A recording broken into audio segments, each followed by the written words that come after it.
All right, folks, happy Thursday, happy day before Christmas Eve. So obviously the market is closed tomorrow. So no Friday video, so this will be the weekly recap. And then as always on Sunday, I shall hit you with the watch list video.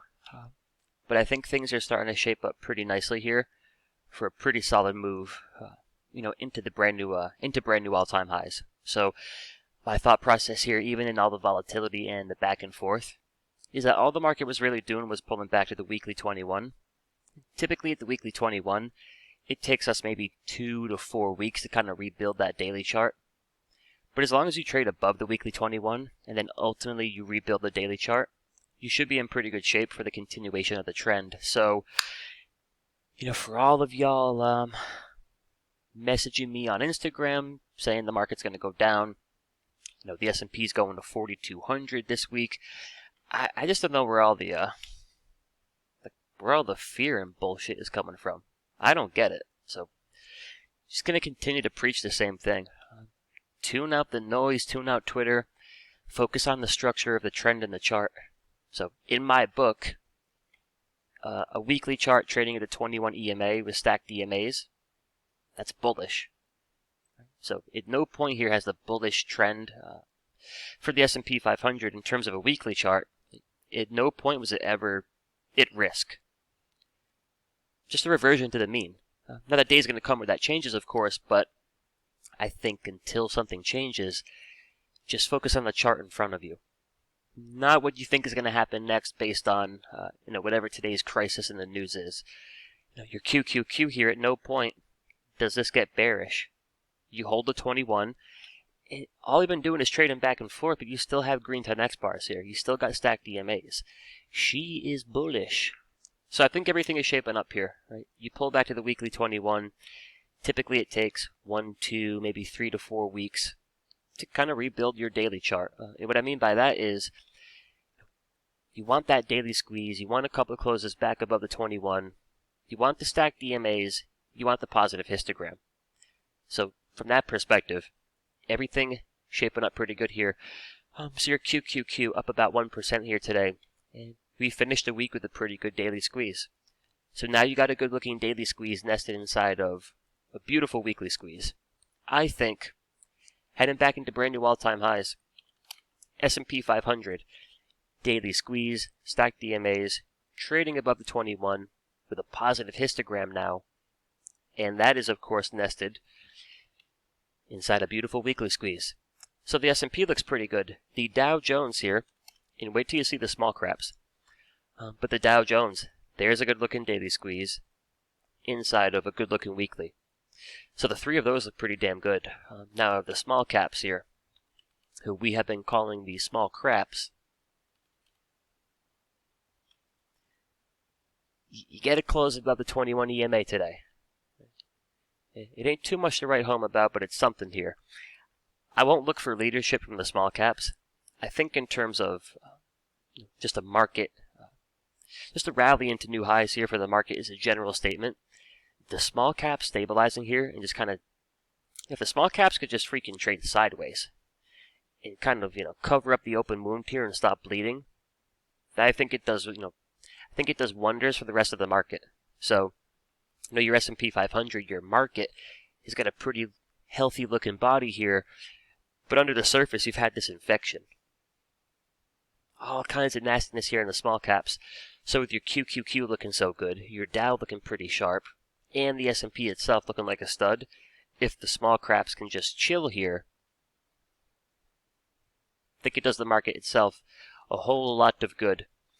But everything shapes up. So that is what I'm looking for here over the next couple of weeks. We got a pretty clear level of resistance. I think we're going to break that, and then I think we rally into early mid-January. So until something changes, that's going to be the game plan here. But hopefully, the videos and what I've been trying to preach over the last few weeks, hopefully it's helped some of you. Because anytime that we pull back to the weekly 21 EMA, your daily chart isn't going to look pretty. And I can promise you, every time that we pull back to the weekly 21, there's a different crisis. So CNBC's got their markets in turmoil special. Kramer's flipping out. Just ignore that shit.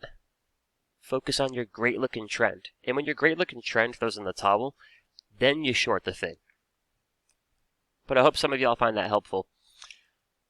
Just based on like the comments I've been getting on Instagram and a few other places, I don't get where the fear is coming from right now.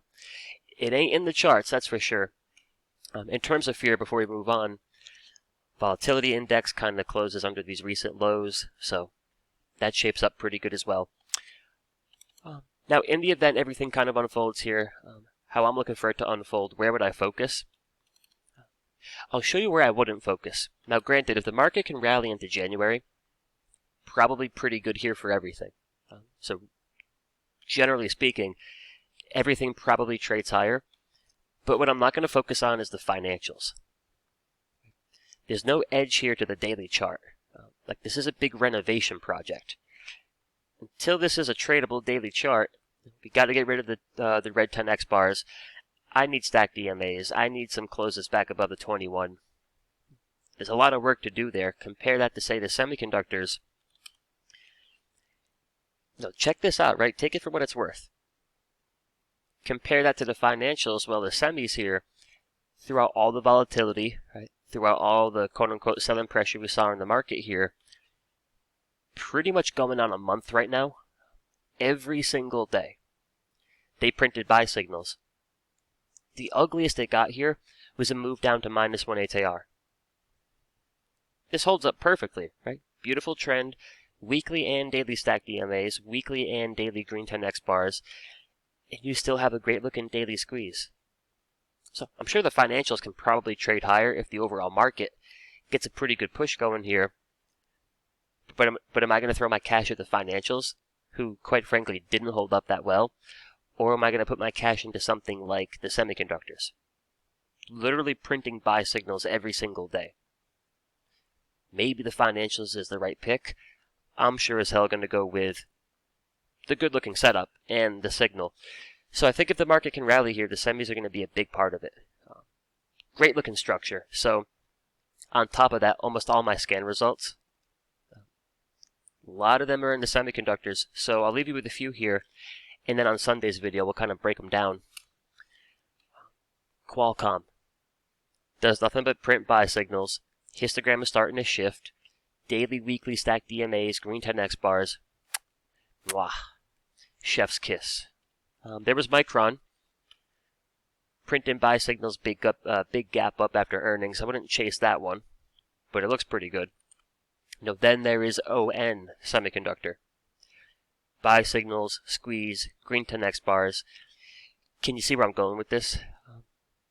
So there's a lot of good options here. LRCX.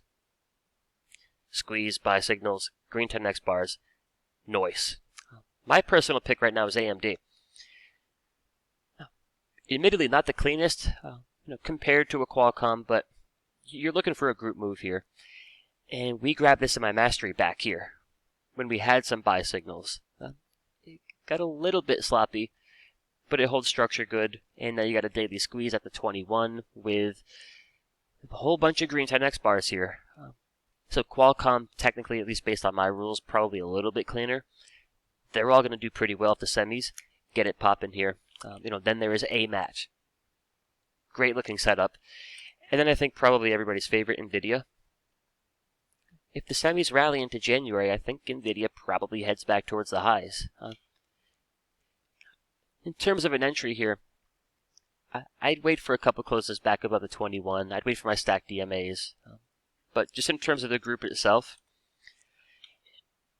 if something can give me a buy signal every day, as the market is quote-unquote getting ready to crash, I'm probably going to look for that to be leadership when the volatility dies down and the bullish trend continues.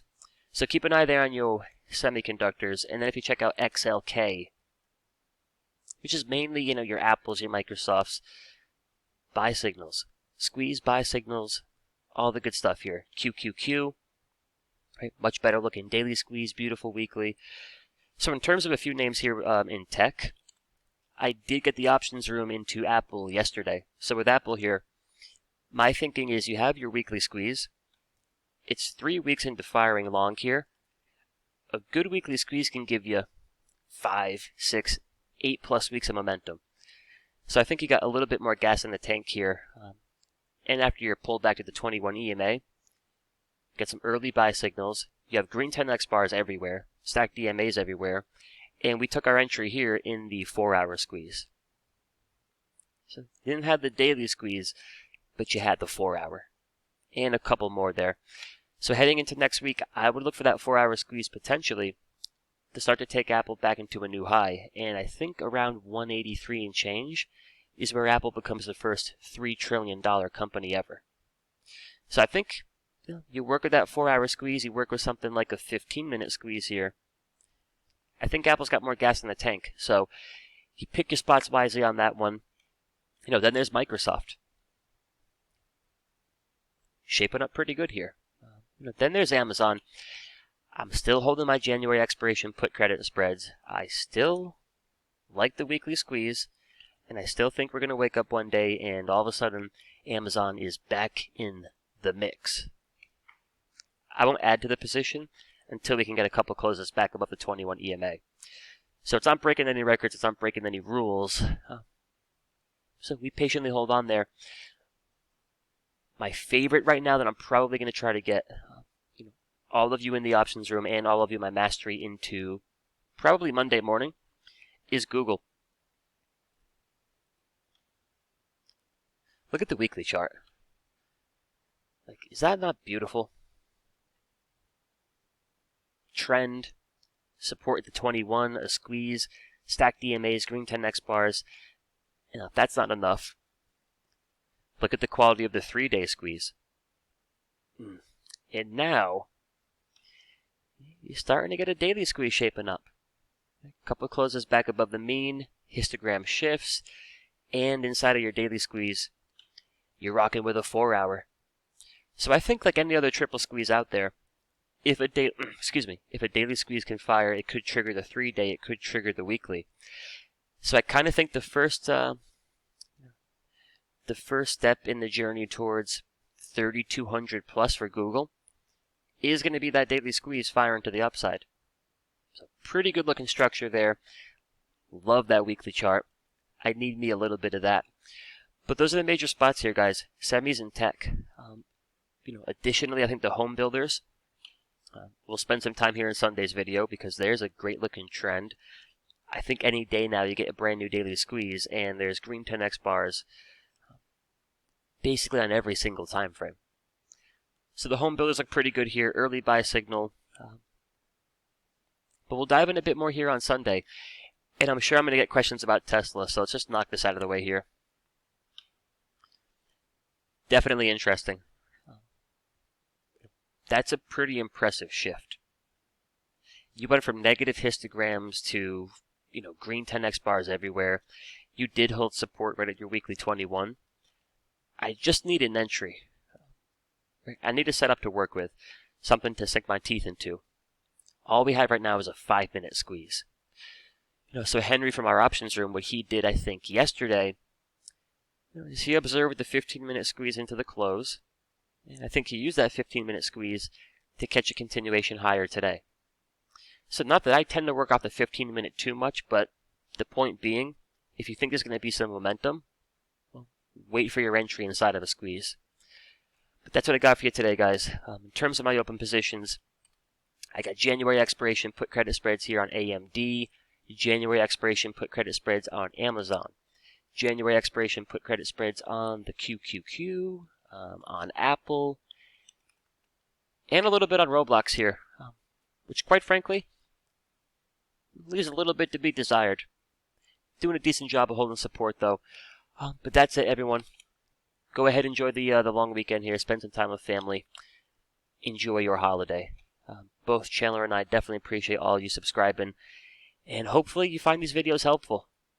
All I know is we'll keep making them as long as you keep watching them, and we're looking forward to a big year. But until I talk to you on Sunday, Merry Christmas, and we'll see you then.